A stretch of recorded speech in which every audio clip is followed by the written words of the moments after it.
Welcome to Spinning Back Clique Reach Week here at MMA Junkie. We take a quick spin through the biggest headlines in the sport. This week, we're spinning from a few different home studios, unfortunately, thanks to COVID-19, but we've still got Gorgeous George, Garcia, and Goze from MMA Junkie Radio, so let's put them on the clock. Guys, this past Saturday marked the first UFC card we lost to this coronavirus pandemic, though more have been scrapped, of course. Now, the headliner was Tyron Woodley versus Leon Edwards, big welterweight fight, but it looks like T. Wood might be turning his attention right now to Colby Covington instead.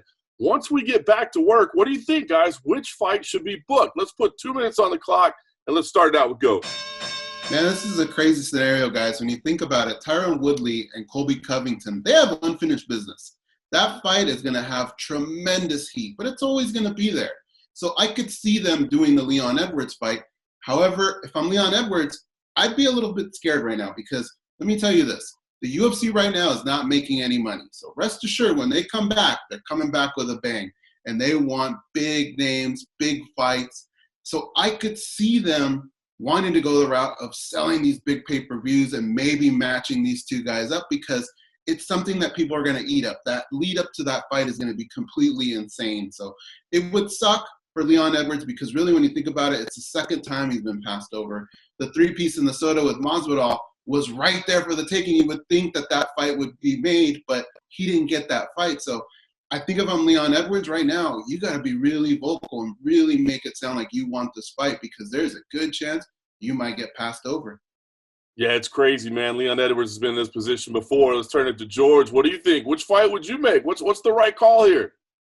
It depends if we get back within a month or two. I think Edwards and Woodley, they're in top form, and I think they can keep it. So I would say, I would want to preserve that fight and maybe have Covington wait till Usman and Masvidal settle things. There's a lot of heat between Woodley and Covington. I agree with Goze there, but there's even more heat between Covington and Masvidal. Imagine that one. So I think we got to I think we got to see where we come back. So if it's a timeline where we come back sooner, preserve Edwards and Woodley. If we're going to wait out another 3 to 4 months and we're not getting back till July or August, then yeah, we have to reshuffle the deck. And at that point, I'm not opposed to Covington versus Woodley either. But I think like Goze said, I think for Edwards, that's a big hit, man. He was supposed to fight in his home country, and this was supposed to be the biggest fight of his life. And first the three-piece soda, now that's a lot. Yeah, I'll tell you what, I'll be honest with you. I don't like Covington Woodley. It's the last two people Usman beat. If Masvidal wins and Woodley wins, they're not going to fight. I say do Covington against either Chiesa or Burns or hang out and wait and see what happens. But scary times for Leon Edwards. All right, look, meanwhile, I was supposed to be heading to Ohio this week to cover Francis Nagato and Jairzinho Rosenstruck, but that's also been scrapped. Now, I can't think of fans would hate putting this fight back together. I mean, it looks like it's going to be fireworks, of course, but Nagato is clearly the more established guy here, right? He was kind of just taking this fight to stay busy more than anything else. Now we don't have the schedule in front of us. We don't know what's going on. So now that things are all kind of garbled up, what do you think? For Francis Ngannou, should he wait for a different fight? Maybe something else opens up? Or should he take this one again? Let's put 2 minutes on the clock and let's start with George. Yeah, I want to say that I would want to also, reshuffle for Francis and see what else is out there because you're right, guys. He took the fight because everybody was just kind of holding on to Miocic and Cormier. But guess what? Miocic and Cormier hasn't gone anywhere. Because both guys have suffered from injuries and they're just now getting back. All the reassurances I've heard in the past week, in the little news that we've been getting, is that fight is still on. And so therefore, I think Ngannou just needs to forget about it. Don't stress over it. Ngannou's got a lot of years ahead of him. We know Cormier's towards the end, and he's a UFC favorite, and Miocic is the champ. So he's going to kind of dictate where he goes. There's no Brock Lesnar outliers or nothing crazy like that. No wild card matchups for us to wait out. I think it's just a matter of waiting out one matchup, winning it, and he's right back in there. Remember, Miocic already beat Ngannou, so is he in a hurry to not settle the trilogy and get to Ngannou? Probably not. What do you think, Goze? I mean, what would you very politely say to Francis Ngannou as your advice for him? Well, whatever I say, you are right. It will be very, very politely. That guy scares the crap out of me. But look, here's what I would do in this situation. We have to remember that everything that we analyze at this point has to come through different lenses, right? These are fighters that haven't been getting paid. And it's tough to tell a fighter that hasn't cashed a paycheck to just sit around. So I would say that in this particular instance, I would keep that matchup with Jairzinho intact for a couple reasons. A, it's a good matchup. If you get a victory there, there's no way they can deny you the title fight there. And B, don't forget, Francis Ngannou is still relatively a young cat. And every single one of these fights, the experience that he gains through it is going to help him in that title fight, because you don't want to be the guy that's lost twice in the title fight, right? That would really set him back. So I would say there's a lot of experience level that's going to come out of this. It makes sense to keep him sharp. I would tell him, just sit back, man, try and get better, keep this matchup intact, and gain that experience and get ready for that champion. Yeah, I agree. I think we should put it together. I think it's an exciting one, and I don't think anybody would hate it. All right, should we talk about UFC 249 yet? We're just a little bit more than 3 weeks out from Khabib Nurmagomedov versus Tony Ferguson, and I know we're not supposed to talk about this, but we don't have a location yet. And if we're being honest, man, the world doesn't seem to be getting any better right now.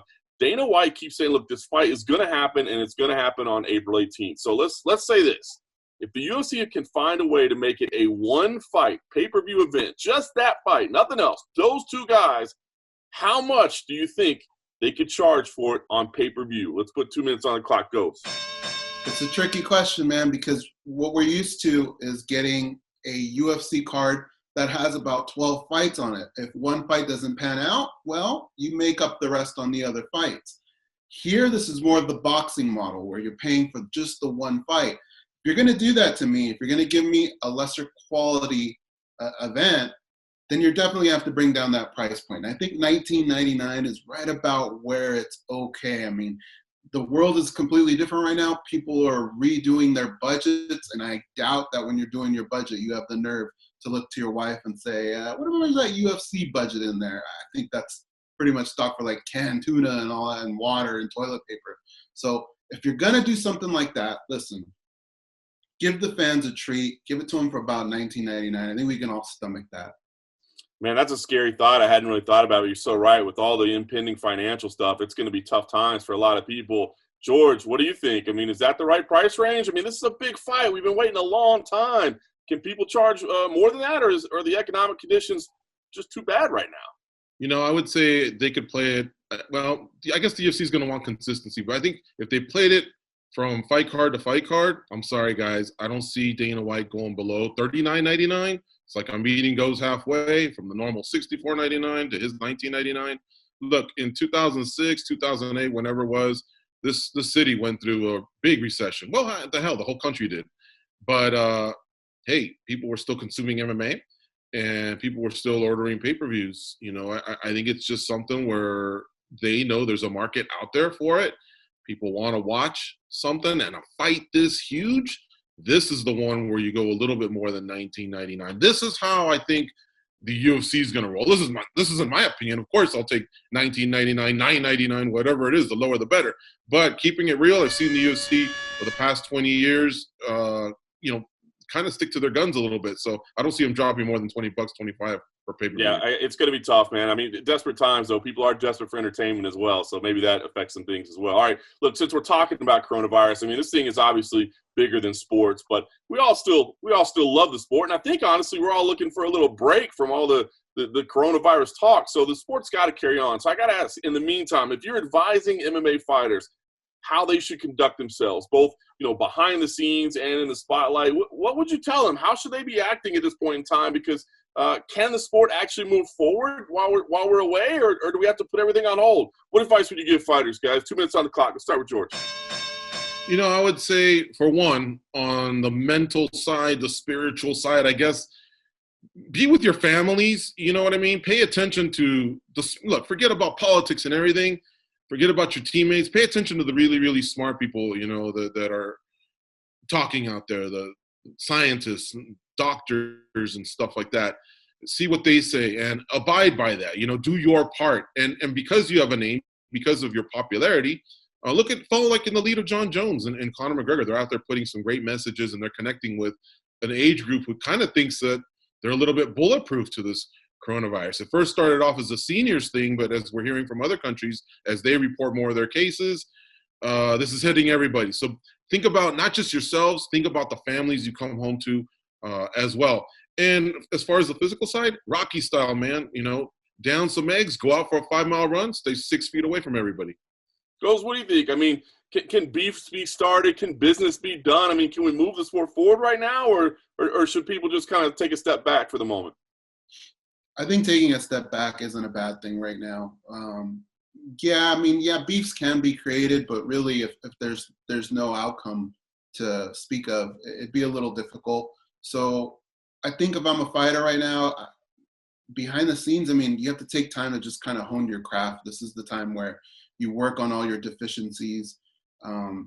If you're at home, if you have an opponent, watch as much footage as you can on that opponent. But if you don't have an opponent, watch the champion. Know everything about that champion, because you aspire to get to that point and you're going to face that guy someday, sooner or later. So I would study that person.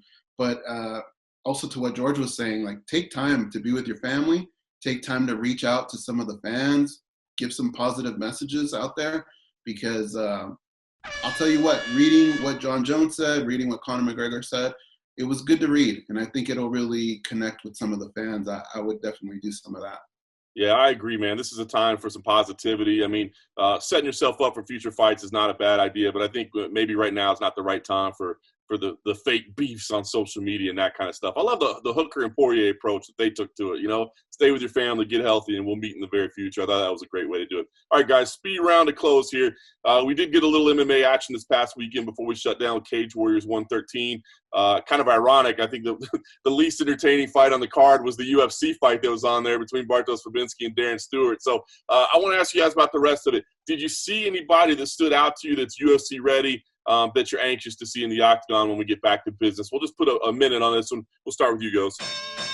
Man, UFC ready is so different now. A couple months ago, UFC ready meant you have to have a win streak, you have to have a great skill set. A couple weeks ago, UFC ready was, hey, you ever fought for us before? Want to fight again? So it's kind of different now. But with Cage Warriors, they've actually propelled quite a few fighters into the UFC. So if you look at some of them, yeah, I think they could fight on some of the undercards, but they'll definitely get better.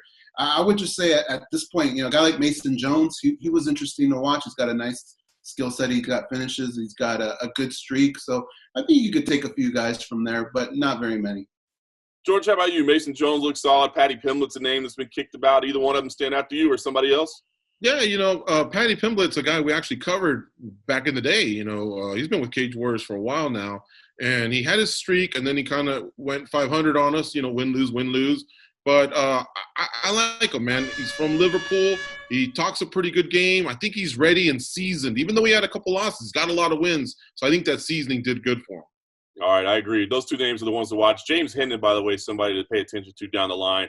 He needs a little bit more polishing, but he's got some raw talent there. All right, listen, there's literally nothing on the schedule for the next month, which is a little bit scary. But, hey, that doesn't mean we're not going to be talking to people. We'll be doing interviews, talking to fighters across all organization. Of course, they'll be on social media. I'm sure they're going to be bored out of their skull posting stuff on social media. So I'm sure some stuff will get said worth discussing. We'll keep an eye out for it all, and we'll talk about it here on Spinning Back Clique.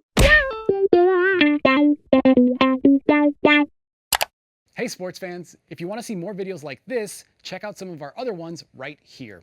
And if you like what you see, hit the subscribe button and stick around for more from USA Today Sports.